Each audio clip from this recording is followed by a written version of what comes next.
Welcome to today's Council on Foreign Relations meeting, U.S. Policy After the 12-Day War. My name is Janine Zakaria. I'm a former Jerusalem bureau chief for the Washington Post and now the Carlos Kelly McClatchy Lecturer at Stanford University. I will be presiding over today's on-the-record discussion, a video recording and transcript of which will be posted to CFR's website later. Joining us today are Victoria C. Coates, the former Deputy National Security Advisor to President Donald Trump, and now the Vice President of the Catherine and Shelby Cullom Davis Institute for National Security and Foreign Policy at the Heritage Foundation. Stephen A. Cook is the Eni Enrico Mattei Senior Fellow for Middle East and Africa Studies at the Council. And Jacob Oladort, a former advisor to Vice President Mike Pence, is now the Director of American Security at the America First Policy Institute. I will engage the panelists in a discussion for the first half hour. And then starting at 1:30 p.m. Eastern, you will have an opportunity to pose your questions to the panelists, and we will wrap at 2 p.m. sharp. The 12-Day War, as it became known, began on June 13th with a surprise Israeli attack on Iran's top military figures, nuclear scientists, air defenses, and nuclear facilities. Iran retaliated with more than 550 ballistic missiles and more than 1,000 drones. With regard to this 12-day war, I hope we can answer two key questions. One, what was the actual outcome? And two, what can we expect going forward in terms of future Iran-Israel conflict, potentially involving the United States, and talks with any prospect of talks with Iran over its nuclear program and other issues? But before we get to that, we need to start with a look at the breaking news today of Israel's military strike in Doha, which reportedly targeted Hamas's top negotiator, Khalil al-Hayya, and perhaps the broader Hamas leadership. Arabic media is saying that the leaders were gathering to discuss President Trump's envoy, Steve Witkoff's ideas regarding a Gaza ceasefire when Israel struck. I think it's hard to overstate the implications of the strike for the prospects of ending the Gaza war, expanding the Abraham Accords, and possibly even U.S. Gulf relations more broadly. But so before we begin the talk about the 12-day war itself, I'd like to go to the panelists to get their initial reactions to the news out of Qatar. Stephen, would you like to begin? Well, sure. I'm happy to. Thanks so much, Janine. It's a pleasure to be here with you and Jacob and Victoria. It strikes me that, the strike is perfectly consistent with what Prime Minister Benjamin Netanyahu said on October 8th, 2023, which he vowed that Israel would change the Middle East, that Israel would no longer rely on deterrence, would no longer rely on its military might alone, and would no longer permit hostile forces on its borders. And I think that over the course of these nearly 2 years, the Israelis have achieved much in that way, although they have not truly changed the Middle East, and have also demonstrated that they will go far and wide to go after their adversaries. I think the implications of this are pretty clear. There is no negotiated end to the war. This is from the Israelis' perspective. Negotiations had come to an end, and that the best way to bring this conflict to an end is through military means. This comes as the Israelis are ramping up their operations in Gaza City, the implications of which are enormous given the numbers of people that are there. It also, I think, demonstrates once again that in general, we've underestimated the coordination between the United States and Israel. I want to remind people that over recent days, President Trump has said that Hamas should accept the offer on the table. Otherwise, there would be consequences. I think we all have to assume that what we're seeing today are the consequences of not immediately accepting the deal as Israel has. So this, I think, suggests that the Gulf states will, obviously. There has been a lot of interest in expanding the Abraham Accords. In fact, the Emirati leadership has warned the Israelis over annexation of the West Bank and what the future of the Abraham Accords would mean. So relations are already frayed between the Gulf states and Israel. But I can imagine that in private, Gulf leaders are not terribly dismayed if the Israelis have in fact decapitated the senior Hamas leadership. I'll leave it there. I'm super interested in what Jacob and Victoria have to Not say only on in this as well. private, the UAE is coming out, standing with Qatar and whatnot. Victoria, would you like to respond as well? Can you unmute, please, Victoria? I think you're still muted, Victoria. Okay, somebody will unmute you perhaps for you. There we go.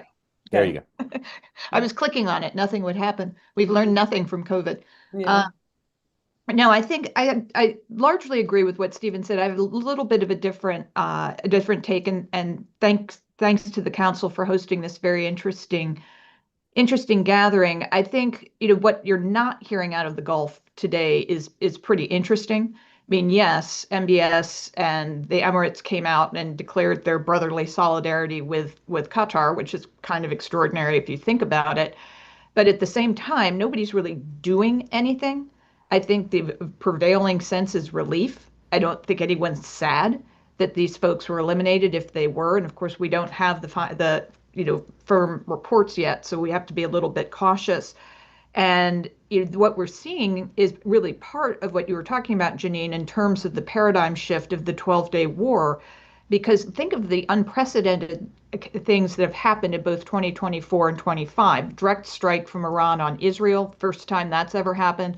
Direct Israel response, the war, direct Israeli strikes on Tehran, the elimination of the leadership of Hezbollah, the attacks on Yemen, and now this, a direct attack on an ally of the United States to eliminate a terrorist group with really at best a rhetorical response from the Gulf. This is a new universe, and so I have a somewhat more optimistic view on the Abraham Accords as we've discussed at other events. I think that that train is moving along. It may move more slowly for a while, but that's the future. Everybody knows it.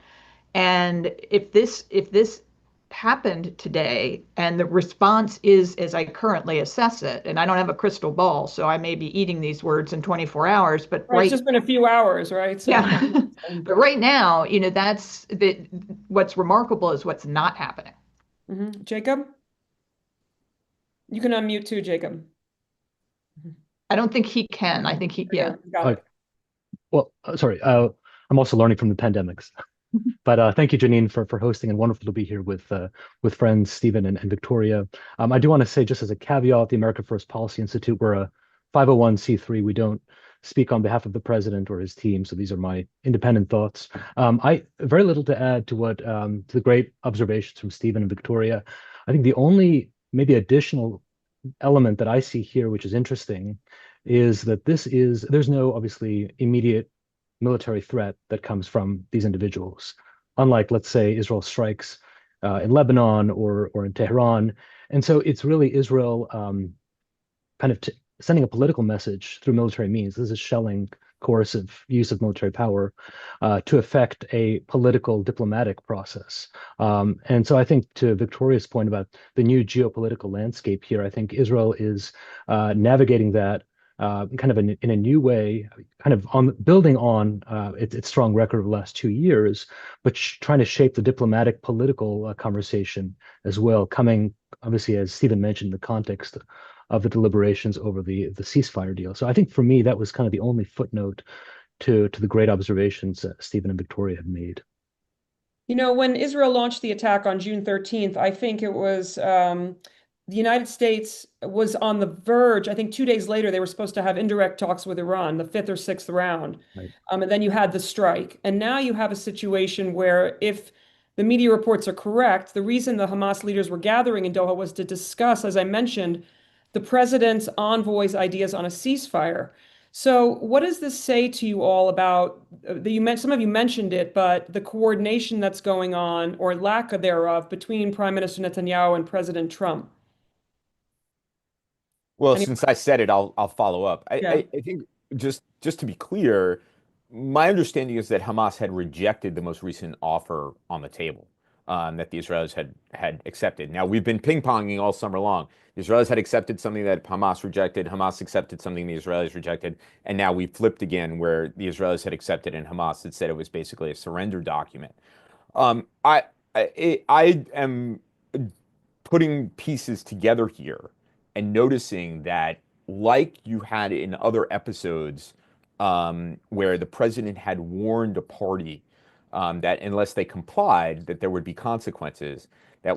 Again, the president has in recent days made the statement that there would be consequences unless Hamas agreed, and here the Israelis then undertook this operation. I know that the Israelis have been at pains to say that they are solely responsible for what has happened, but it seems to me that this is part of a pattern, and that too much was made earlier on in the administration of differences between President Trump and Prime Minister Netanyahu on a variety of key issues. I think we have to at least entertain the possibility that there's a lot more agreement among those two leaders than we suspect, and I think we're seeing the possible consequences of it. Victoria and Jacob, can you weigh in on this idea of the relationship right now, or what you think is going on between the prime minister and the president? Yeah, I mean, that's not a particularly well understood relationship. Obviously, they're both sort of outsized political personalities and characters, but they also have a very fundamentally allied worldview. So whether or not they're personal friends, there's this kind of parlor game in the U.S. and the Israeli press of, oh my gosh, was there a contentious phone call? I mean, they're dealing with some contentious issues. So, that there occasionally is some friction is natural, but overall they're in the same place. And I think, with the Iran strike, I mean, the president gave every opportunity to the Iranians to come to the table and make a deal, and he had a deal in mind. But to be clear, they were in the middle of negotiations when that, right? Was I misremembering that? No, there were ongoing talks, but I think the president had come to the conclusion that the talks weren't going to go anywhere, and that they were trying to string them out till October to avoid snapback sanctions. And so I think he then made the decision that it was time to cut that off, and I think that was also the decision the prime minister made last night about this action. Okay, Yeah. Jacob, do you want to add there, or should we move on? But just very briefly, I think it was the Wall Street Journal that made this observation in the spring at some point that Netanyahu is Trump's leverage in the Iran talks. And when the piece that I wrote just after the 12-day war, I zeroed in on this phrase that I think was very intentional about the president said that the U.S. and Israel acted as a team. And my takeaway from that is that in some ways the expectations of both transcend those of traditional treaty allies, that somehow, even irrespective of direct coordination, there is an understanding that the way in which both operate mutually complements each other's national interests as a whole. So obviously not getting to the details there. So I think that's, to Victoria's point too. I mean, I think this obviously wrote the book on the post-October 7th Middle East, so I hesitate to add any further. But yeah, I agree with Victoria's statement. One footnote, Janine. I mean, this idea that the president and Prime Minister Netanyahu have a difficult relationship is not something that people I think have made up. If you read Jared Kushner's book and his recounting of his time in the White House and working on Middle East issues, he's very clear that there was a trust deficit between the president and the prime minister. But clearly, the prime minister has been able to overcome this since President Trump has returned to office last January. Again, I'm really less interested in whether they're friends than on whether no, but I mean, it's not really a question of. Stephen, because the president came back from the Gulf with a $400 million plane from the Qataris, all kinds of investments from the Saudis. He's very pro-Gulf, and now you have the first strike today from Israel in Doha, right? Right. So I think that we're going to see implications. I wasn't speaking to whether they were buds. I was suggesting that at a policy level, especially when it came to issues like peace process and so on and so forth, there was a very significant trust deficit, and there were differences between the two leaders. Somehow, Prime Minister Netanyahu has been able to overcome it. Victoria, did you want to add there? Well, I was just going to say, I mean, when the president came back from the Gulf, it was not just with all the investments, which were extraordinary, and the plane, of course, but he came back. And then Israel went on the Iran mission. And the prevailing wisdom was that the Gulf was united against the Iran mission for Israel, that they had spent the time lobbying the president against it. It's my understanding it was the opposite of that, and there was unprecedented support for Israel, both in terms of airspace, in terms of intercepting things during the 12-day war, from the Gulf. And everybody sort of came together when the Iranians went after the American assets in Qatar. And so I just don't think that I think that trip was misinterpreted, and I'm just very curious to see what happens now. As I said, if nothing happens, that is going to be a deafening nothing. Yeah, I agree. I agree with that. Let's move on to the actual war itself now. Got to read my foreign affairs on the plane, and Suzanne Maloney wrote in this new issue that the joint U.S.-Israeli effort accomplished, quote, what many had thought impossible, delivering an extraordinary setback to Iran's nuclear program without igniting a wider regional conflagration. Jacob, you wrote, I think it was in July, that Israel's Operation Rising Lion, alongside the U.S. strikes, eliminated the threat of a nuclear Iran, and yet the Defense Intelligence Agency, in its initial assessment, reportedly said that Iran's nuclear program had only been set back a few months, an assessment which led to the firing, dismissal of Lieutenant General Jeffrey Cruz, I think in a pretty extraordinary fashion, for intelligence that did not accord with the administration's view of what happened. So Jacob, going to you, how do we know that why did you write that it has eliminated the threat? How do you know this? Well, when I was writing that piece, and that was just hours after the attack, the operations took place, the observation I made is the comparison with the United States, that they eliminated the threat, the strategic threat that the program posed to Israel. So it may still recur, and the president has threatened further military action against Iran if he determines that they are seeking to acquire a nuclear weapon. So, but what I argued in that piece actually is that it creates an opportunity and perhaps a challenge for Israeli military planners, that much like the United States, here for decades, Israeli planning has focused around the Iranian nuclear issue. And here it's been, even if temporarily, taken off the table. So Israel can afford to think about its foreign policy beyond the immediate and urgent existential threats. Doesn't mean to ignore those. And so that was the argument in the piece. Victoria, what was your take on what was accomplished? Well, I think the fact that we haven't seen any additional action is an indicator of what the assessments are. And I saw an Israeli friend who shall remain nameless last week who said that there's no planning for additional action going on right now. They think that the mission was accomplished. So we'll continue to assess. As Jacob said, the president has reserved the right to go back. The capabilities that were demonstrated by those B-2s, by what the Israelis were able to do, are pretty awesome. And not in a Valley Girl sense, but in the actual sense of the world. And that Iran's weakness is so exposed now that I think you have lots of people reassessing that relationship. I mean, you could ask Qatar, is that a really desirable partner for you? I don't think so. And it would be an interesting question to ask the Russians and the Chinese too, that if this sort of member of their axis of evil is so weakened and incapable of self-defense, do you want that relationship going forward? So that's another big change. But the Chinese and the Russians, they're kind of with Iran right now, no? They're not against Iran, but how useful? I mean, how useful is Iran? I mean, certainly the president of Iran wasn't front and center with Xi and Putin. It was Xi and Putin and then everybody else. So, that sort of triumvirate doesn't seem to, I would just question the value Iran brings to the table. Victoria, I'm curious, as a former national security advisor to the president, how you feel about the dismissal of the director of DIA over that assessment, and what appears to be sort of a silencing of dissenting views within the intelligence community. Well, my feeling is that the president in the first term largely accepted sort of what the military provided him. I was actually with him on that trip to Iraq in 2018 when he met General Kane, who's a friend of mine, as a college classmate of one of my closest colleagues.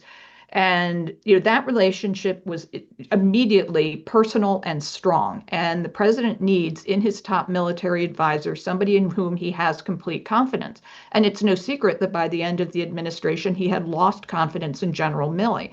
And so I think that's why he took the action he did with the chairman, and then also with DIA, that he wants somebody in there that he has confidence in. And if he feels like reports are becoming politicized, and that the evidence is not pointing to what is becoming publicly reported, that is absolutely his right to have his people in there that he has confidence in, and nobody's questioning the credentials of the people he's putting in.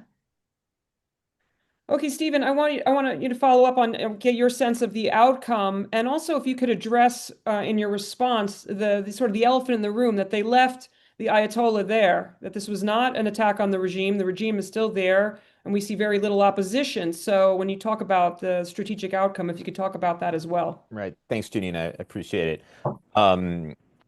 I think there were three primary goals of Israel in Operation Rising Lion, and then add on to the United States. One was to undermine or destroy, weaken Iran's nuclear program by force. Second was to do as much damage to Iran's ballistic missile program as possible. And then third, and this is here where I disagree with you slightly, Janine, is that I think that the Israelis were looking for ways to provide a pathway for the Iranian people to rise up against the regime. They certainly left Ayatollah Khamenei alone, but they attacked regime targets that were directly involved in repression and maintain the means to keep the Iranian people from expressing their views and will, and so on and so forth. And that included, state television, that included hacking into state television, that included a variety of things. Now, if you judge the operation against those three goals, I think on two of them, the Israelis and the United States were actually rather successful. I think whether the Iranian nuclear program was set back 2 months, 3 months, 3 years, whatever, I don't think any of us actually really know. I think that the early leak from the DIA was an early assessment, and it was a leak. And I think that there's likely to have been additional intelligence developed since that would suggest that the program's been set back longer than the few months that the DIA initially suggested. One thing to me that's interesting to me is that the Israelis seem kind of relaxed about the alleged missing highly enriched uranium. I was going to say, we still don't know where is it? Why they don't seem to be ramping up to go find it, destroy it, whatever. So they must feel fairly confident that they've done, along with the United States, a very significant damage to the Iranian nuclear program. On the ballistic missile threat, which was extraordinary, speaking of DIA, if you went on the DIA website ahead of this strike, you would see that within the next decade, Iran would have one of the largest inventories of ballistic missiles in the world, which was not only a threat to Israel, but other American partners in the region that don't have the same kind of air defense system that the Israelis have. And there, the Israelis were I think quite successful, but there is still a lot of concern. And there are recent reports that the Chinese are helping the Iranians reconstitute their ballistic missile program as well as their air defense system. These are fragmented reports from various sources, but it seems to me, given how much the Chinese have invested in Iran, that it would make sense that they would do such a thing. The place where they failed was that the regime was much more resilient than anybody had anticipated. I will point out that Rising Lion was an interesting code words for the operation. Not only do Israelis call their own fighters lions, but if you take a look at the pre-Islamic Revolution Iranian flag, that of the dynasty, it is of a lion. But again, the regime has held on, has used its very sophisticated apparatus of repression to keep people down. But overall, I think in those two other areas, there was more of a success. But we're back to this kind of back and forth with the Iranians over sanctions and snapback and whether there'll be negotiations or not. I also would not discount the fact that there are nuclear sites that we could not account for, the Israelis could not account for, and that there is now more incentive than before for the Iranians to dash to to weaponization. We don't have any real insight into that. I just pointed out as it should be within our realm of analysis as a potential risk going forward. Jacob, where do you see this going in terms of negotiations, perhaps? Do you see the administration, the Trump administration, getting involved again, trying to resurrect some kind of negotiations with the effort as part, maybe to get some, there's no IAE inspectors on the ground. How do you see this playing out? Right, right. I mean, I think the urgency has been taken off the table so that that conversation can be had of how to proceed. But I very much believe that obviously that is rightfully the president's instinct. The first instinct is to move to diplomacy. I wrote actually just hours before Operation Rising Lion began that should diplomacy this term fail, there will be many opportunities where it is needed with the Iranians. It's kind of interesting that the one really non-negotiable in negotiations is that Iran cannot have a nuclear weapon, but there are several other issues where it is in our interest to maintain and open up those negotiations. Whether the success of those and what those look like, that'll be, that'll depend on the circumstances. But I mean, the hostages, for example, is one, the ballistic missiles another, and then you can go down the list. So the short answer is yes, I think so. And I think the hostages right now is the urgent one with Hamas. Mm-hmm. Victoria, I wanted to ask you a broader question about U.S. policy in the Middle East and get your sense of things. I remember when I covered President Bush's speech, the National Endowment of Democracy, more than 20 years ago. And, he talked about the era of tolerating dictatorships in the Middle East, or something I'm paraphrasing, is no longer, coming after 9/11 and things like that. How do you see the president's, the administration's overall goals in the region? It seems that democracy promotion is no longer a priority, and that we've eliminated many of our levers of soft power with the decimation of the elimination of USAID, Voice of America. I know you were involved with, I think, the Broadcasting Board of Governors, maybe briefly, if I'm not mistaken. Middle East Broadcasting Network. Middle East Broadcasting Network, right? Al Hurra and Radio Sawa and all that. So I was just, how do we project power in the region? And what are the goals in the region for the Trump administration? Well, except for the Palestinians, I mean, USAID was not, a significant player for us with, say, the Gulf or for Israel necessarily. So I don't think that's going to be a big problem. I think, where I would see the bigger shift in the U.S. posture from Bush to Trump, and this has nothing actually to do with either of them in particular, but it's the U.S. energy posture and how that has changed our relationships. We are no longer dependent on exports from the Gulf.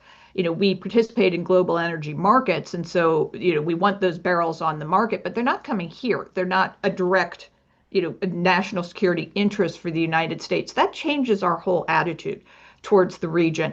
And so I think particularly after the lessons of Iraq and Afghanistan, however well-intentioned those policies were, it didn't work to impose democracy on, at the tip of a sword.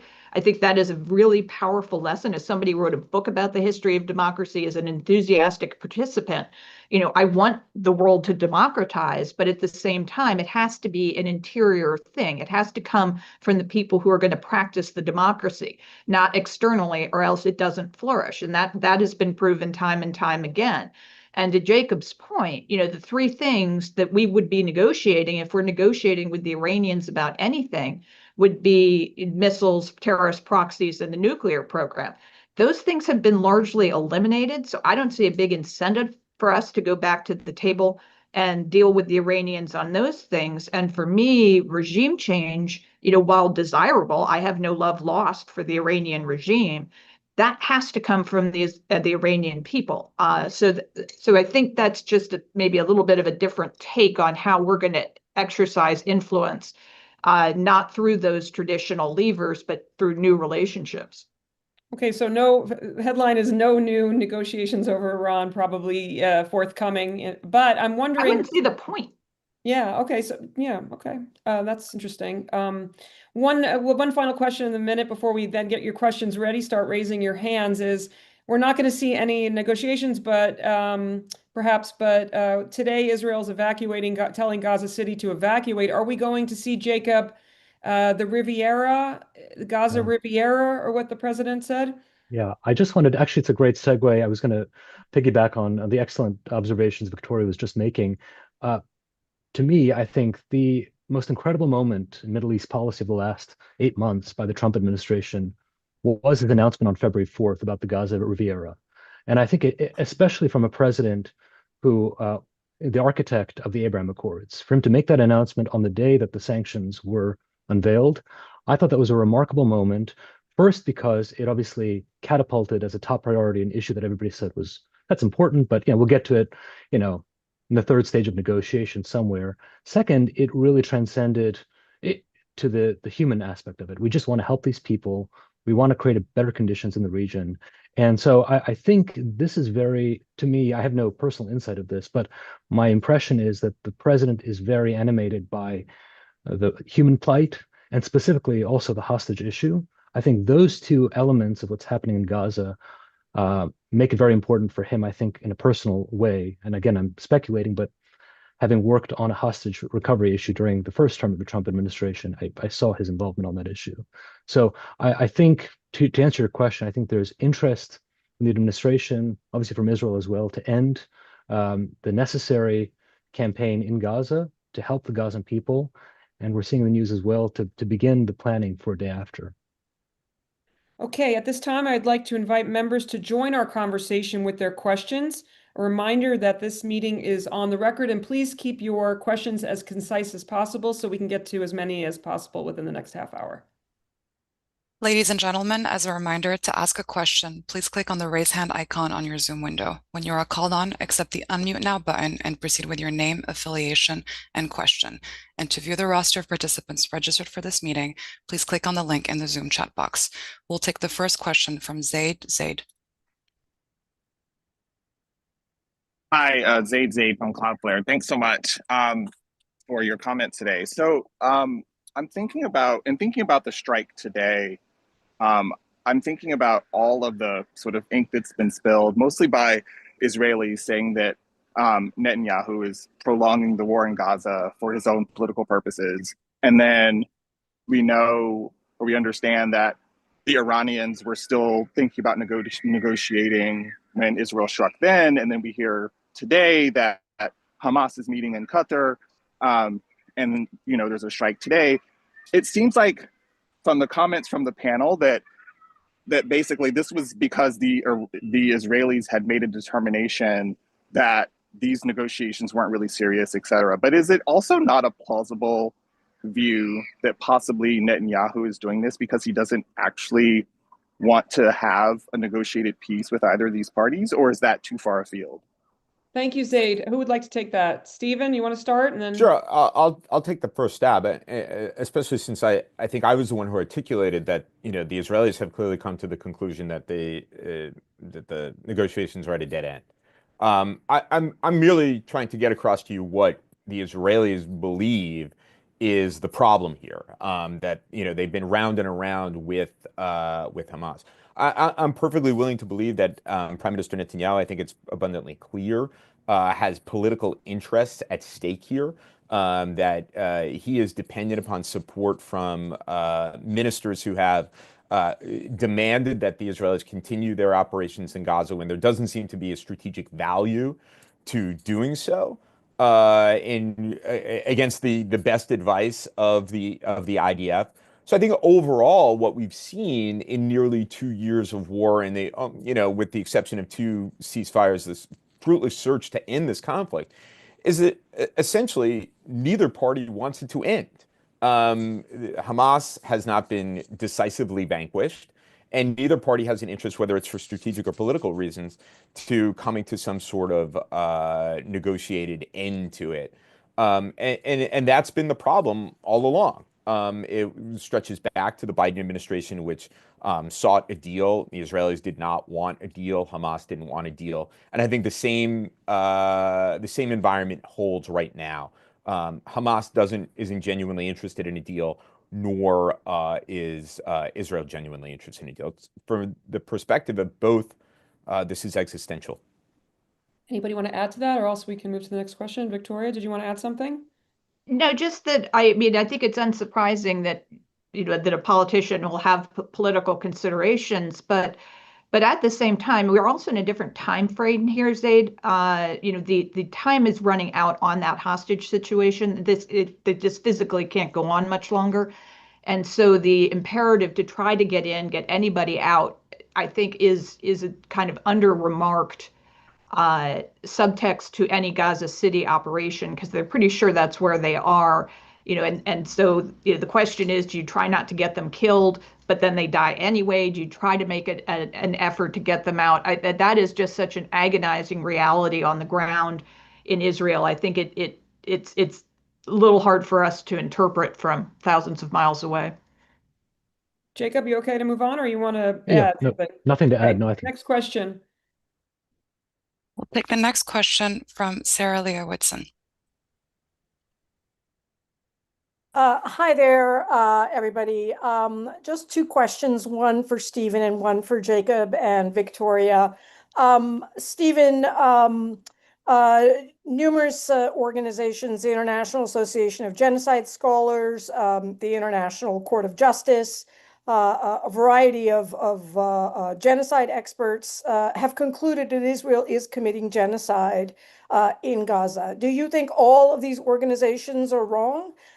Do you think that all of the reports by international human rights organizations and UN experts concluding not only that genocide is taking place, but that starvation and war crimes are taking place, are they all just wrong? And how do you position yourself within those accusations?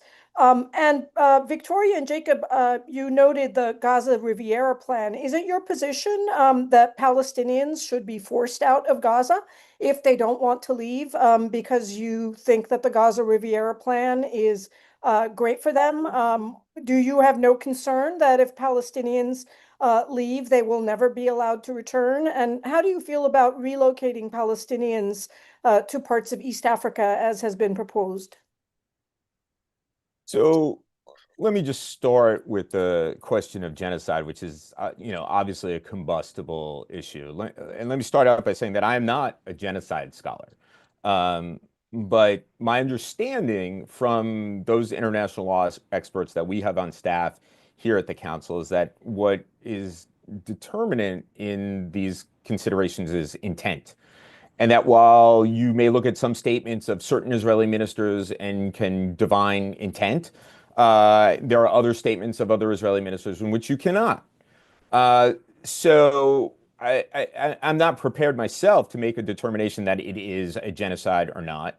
I think that those are for others with competence. But I will say this, that just because a variety of human rights organizations say something doesn't make it so.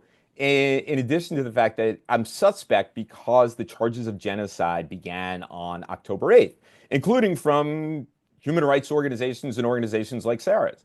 So I think that in the court of public opinion, in the total war, in the total information space, it's clear that Israel has been accused of genocide. And these are places where there isn't room for dispassionate, analytic, looking examination of the issues.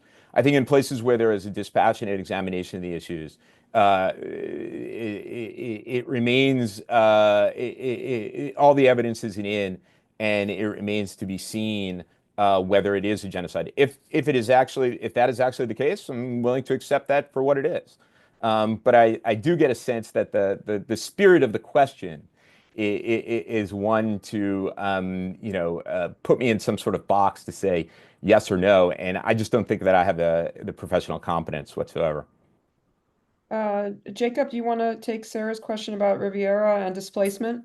Sure. So the president's remarks and council experts have noted this as well, were in their full context incredibly gracious about the Palestinians, about the Gazan residents and their plight. So the issue of permanence was never a topic. I mean, it was always the notion of temporarily moving them out, relocating them in order that they may have better lives in Gaza, and that is physically impossible when you have Hamas using children's bedrooms, hospitals, schools. There needs to be some sort of arrangement with which the residents can actually live out their lives normally while those those pieces of infrastructure are being dismantled. So I think it's a very practical decision, but I think it's one that is necessary for a better life for the Gazan residents. And I've said this on regional media as well. So yeah. Yeah, I would just add to that, Sarah, that the population of Gaza is the only population that's not permitted to flee from a war zone. They're being kept in there, and it's not just Israel. It's Egypt that is doing this as well. So I would like to see people ask the Gazans, would you like to go elsewhere for a period of rebuilding? That question hasn't been posed. And the other thing I'd like to see, if there is indeed this kind of starvation that you claim going on in Gaza, why everyone isn't strongly supporting the excellent work of the Gaza Humanitarian Fund, which is getting 100% of their trucks of food into Gaza at this point. UNRWA loses upward of 80% of their trucks to Hamas and other bad actors. And if we can get food into the Strip effectively through this mechanism, why is the United Nations boycotting them? Why aren't they helping them? They're employing 20 to 30 Palestinians at each of their distribution sites. They're building those relationships. These are people who hate Hamas too. What's the problem with this? And from my perspective, if this crisis is occurring, we're not taking the steps we need to take to alleviate it, because those mechanisms are now there. This is working. And then why aren't we consulting the Palestinian people in what they would like to do? Victoria, I think that the problem with the Gaza Humanitarian Fund is that it's not adequate, it's not enough, and that there was this, a militarized environment that led to many people getting killed as they were trying to get aid. Is that incorrect? I think there were definitely problems, some of which have been misreported, Janine. It is working really well right now. That is not happening. The aid is going in. It is at no cost to the Gazans, which is apparently the first time they've literally gotten a free meal. And the funding can scale up quickly for it. And a lot of that USAID money that you were talking about, that money still exists. That can be reprogrammed. It would have to happen pretty quickly because the end of the fiscal is coming. But that money can be reprogrammed for this purpose if we want to, if there's a mechanism that the Secretary of State determines is a responsible mechanism to disperse U.S. taxpayer funds. So this can happen. Earlier in the war, I made the point you made about if people want to leave, they should be able to leave through Egypt, right? Especially women and children. It was impossible, especially around the time when Israel was conducting military operations in hospitals, and you had the images of the neonatal unit, okay? And so I agree with you, there needs to be a corridor there. I'm curious, though, why the U.S. has halted the ability of Palestinians seeking medical care in the U.S. to come to the U.S. for treatment, if anybody has any thoughts on that. I do not have any insight. That was a very specific decision the secretary made based on intelligence I don't have access to, so I wouldn't want to speculate. Mm-hmm. Jacob, do you have any thoughts on that? Why they won't let the Palestinian children come have surgery? I don't have any thoughts or insights on that. I mean, I will note, obviously, to Victoria's earlier point about Egypt. I mean, Egypt has its own internal pressures. Obviously, it's the home of the Muslim Brotherhood, and they know the Hamas threat directly. But you had Jordan stepping up in the beginning as well, offering to take in ill children for treatment. So that suggests to me that there are many regional options as well that are available to the Gazan people before that option is necessary. Jacob, early in the year, you wrote a piece that Egypt, together with our Arab partners, must return to the drawing table to present a new plan vis-a-vis Gaza. Is that still the case? And do you have the contours of what this plan should look like? Really, I think we can call it a cataclysm, whether you want to call it genocide or not, what's happening in Gaza right now. I wouldn't use that term. Wouldn't call it a cataclysm, what's happening in Gaza right now? Well, I think it needs to end. No, I wouldn't call it. I was referring to the word genocide. I would not refer to it as that. I do think I remain. That remains my view of the Egyptian plan. I think it's a very good and obviously nothing to sniff at in terms of the monetary contributions. But first of all, it gives over power to the Palestinian Authority after 6 months, which has the lowest polling out of any Palestinian faction, not to mention their corruption and other incentives for terror that they have. And it doesn't mention the word Hamas. So I don't think it's a sufficient plan. I also think it's fascinating now. We're moving into France's virtue signaling at the United Nations there is no plan there either. So this Stephen has written about this as well. Um, you know, beyond the theatrics and Macron's personal political incentives for doing so, what happens the next day after they declare statehood? There is nothing to implement on the ground. It'll just be the same. So, to your point about the cataclysm, I think it won't change the status quo in the best of cases. Stephen, you want anything there? Well, look, I think that first on the Palestinian children requiring medical care, I think we should let them in. I have no idea why they were denied entry to the United States, but they absolutely should be let into the United States for medical care. On this question of, a plan, I think that the Egyptian plan was something that was tabled, that the Egyptians and others spent a lot of time on, and for it to be summarily rejected by the administration was a mistake.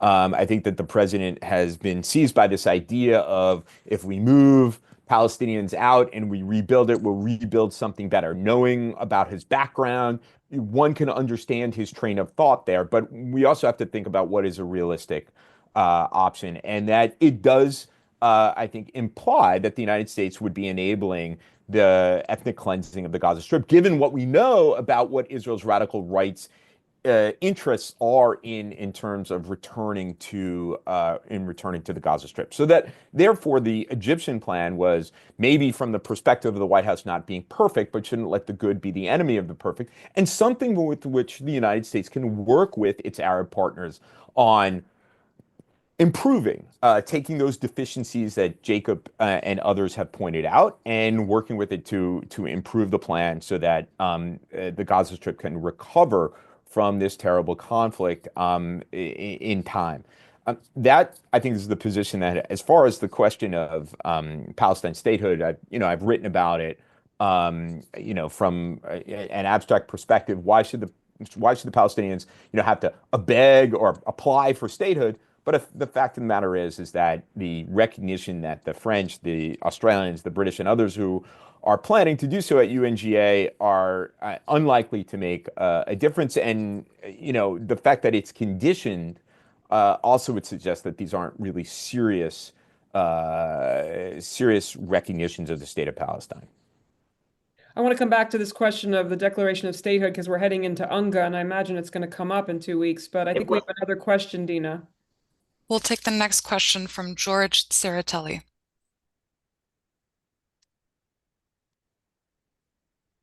Thank you. George Serratelli from McClarty Associates. I was wondering what the panelists think is the most likely outcome for sanctions snapback. Will sanctions be reimposed at the end of the month, or will there be some sort of 6-month extension reached, as has been discussed?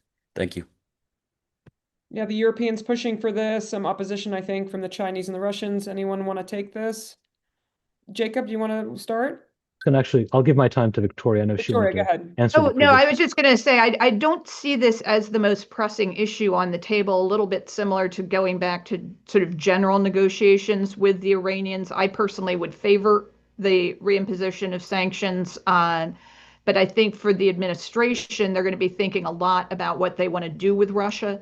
That's their current hot topic. And if you are running around the world sanctioning everybody, it is extremely difficult for the US government to actually carry those out, to implement them, because you've got limited bandwidth and manpower. And so if what they're looking at is a major push against Russia, that is a very significant lift. That is one of the world's big 3 energy producers. It is a much larger economy.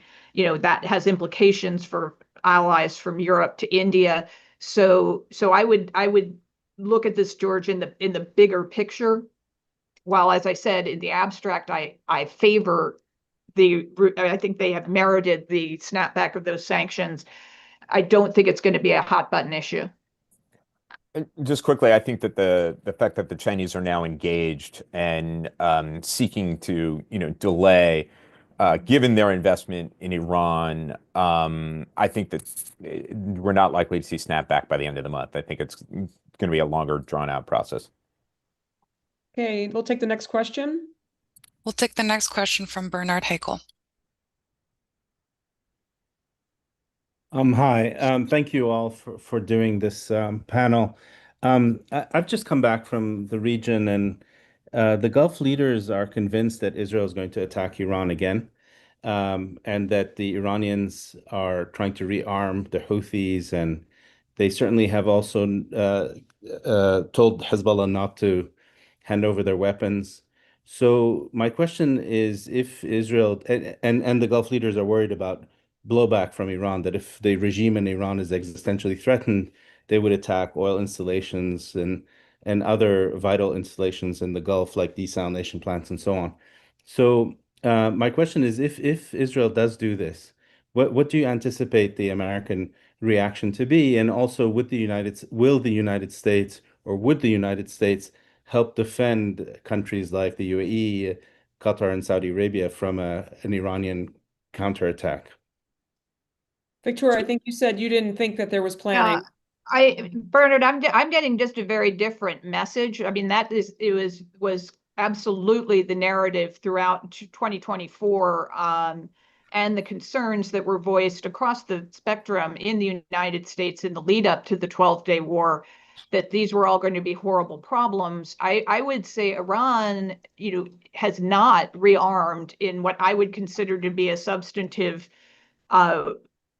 material way. I don't know what kind of missile defense systems they could put into place that would protect them from the combined air might of Israel and the United States, especially if we're getting support from Gulf partners and allies, and what options for retaliation that they haven't tried to date.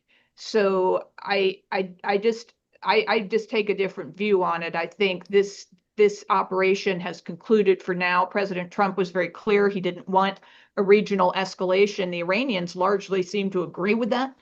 And, yes, they are for sure trying to get more material to the Houthi, but they're somewhat limited in what they can do now to get stuff into Lebanon, given the loss of their conduit through Syria. So if I'm looking at anything with grave concern, it's probably Iraq and what could materialize there as a kind of broader regional threat. And as we know from our long history with that country, and Iraq is at best a mixed bag, but that's where I would see the greatest threat. Let me just add to Victoria's comment, Bernie. I think that the Gulf leaders are spending way too much time talking to the Iranians, who have been saying that there's a huge possibility that the Israelis will strike again before the end of the year. I've heard, as high as 60% chance. But in a slightly different response from Victoria, I don't think that the Israelis want to undertake further hostilities with the Iranians as long as they don't have the kind of interceptors necessary to respond to Iran's missile attacks. Iran has been weakened, but it's not out. It's not like it doesn't have any capability left. It still does. And we know towards the end of what's now being referred to as the 12-day war, that Israel was running low on interceptors. And there was concern at the Pentagon that the United States was also expending large numbers of interceptors. So I don't think that the Israelis really have an incentive at this moment to go back after the Iranians. Obviously, things could change. There could be some bolt from blue. There could be some indication that the Iranians are driving very quickly to weaponization, which would change the calculus for the Israelis. But all things being equal, which I know is hard to say in the Middle East, it doesn't seem that the Israelis are primed to go after the Iranians. They've made their point.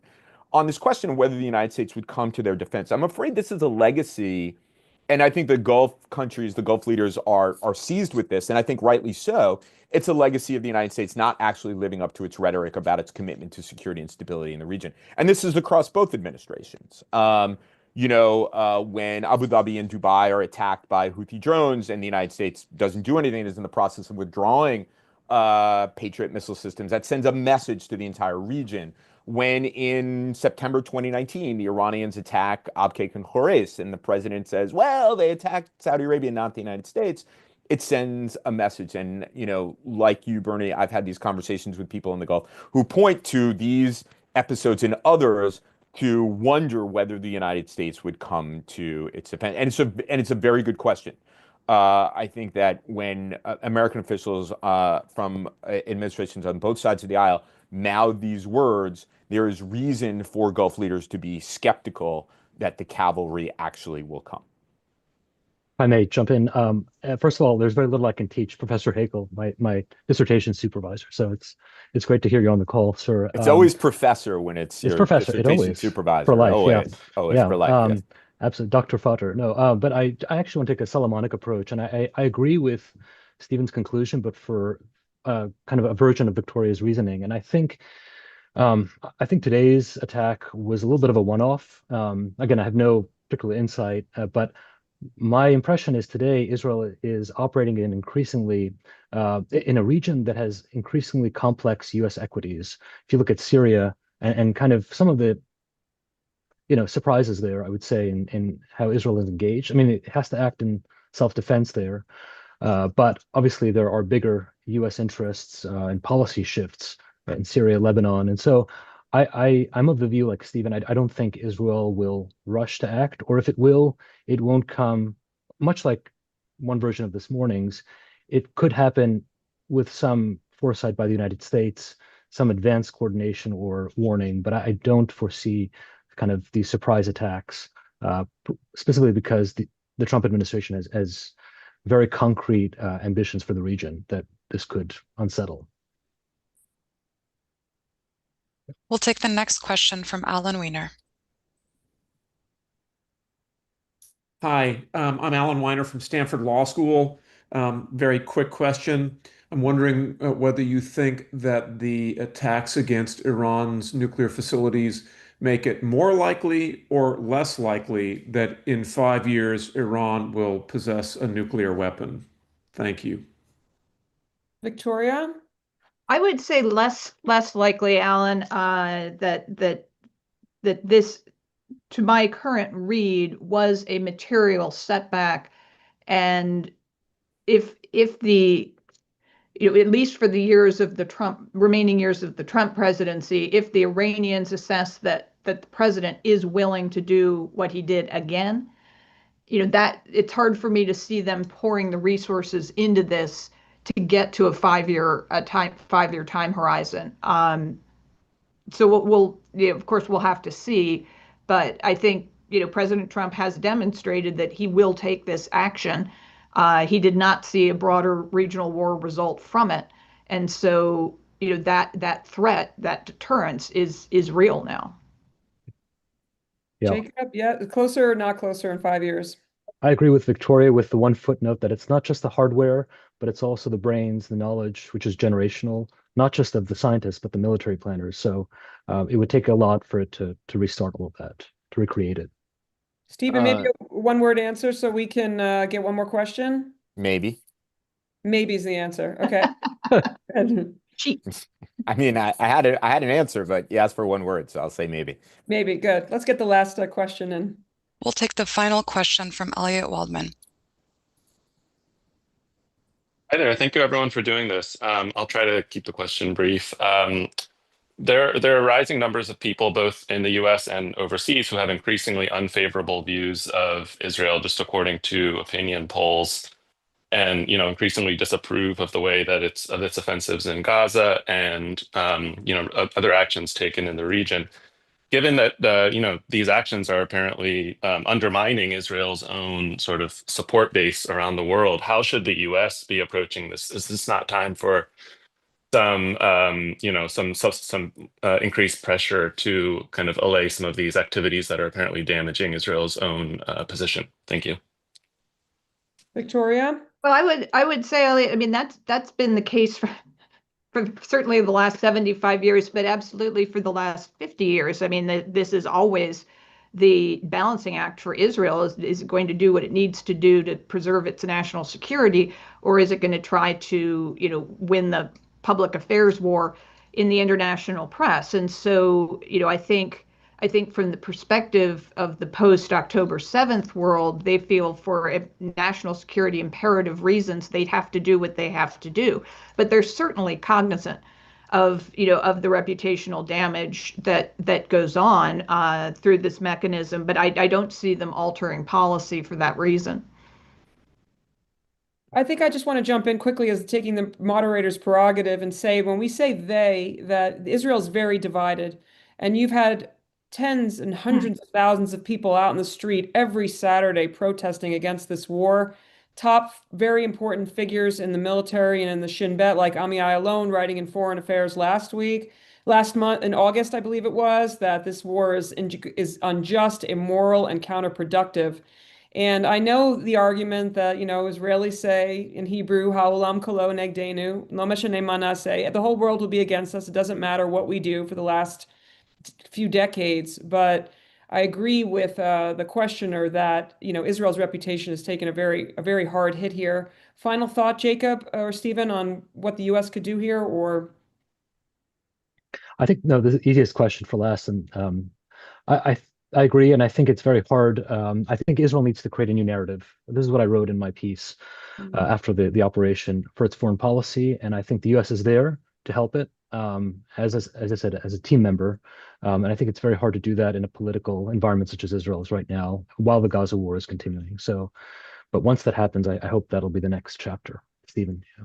No, look, I think that there's a tremendous amount of awareness, even within the government, of the reputational hit that Israel has taken as a result. I think that they also recognize that there has been, the way in which, the international media and others have approached the issue, have stacked the deck against Israel, but I don't think they make any excuses for the fact that the deterioration of brand Israel has proceeded precipitously over the course of this last 2 years. Right now, I think that at least the government is less interested in that and securing Israel's borders as they see fit. As far as the U.S. role here goes, I think, American politicians have been very clear with the Israelis that they're concerned about the conduct of the IDF in the Gaza Strip and what that means for Israel's global standing. I don't know, and maybe it's just a function of the fact that I have not served, and maybe Jacob and Victoria are in a better position to answer this question, what tools the United States actually has in order to help the Israelis improve their image. Or, I think that the spirit of the question is that the United States should somehow punish the Israelis to get them to stop, so that would then, in turn, improve Israel's image. I would say this, once again, underline the fact that the Israeli perception of their current conflict is an existential one. And no matter how strong the United States is, how much influence we may have, when people perceive something as an existential conflict or that their survival is online, they're not likely to take every bit of advice.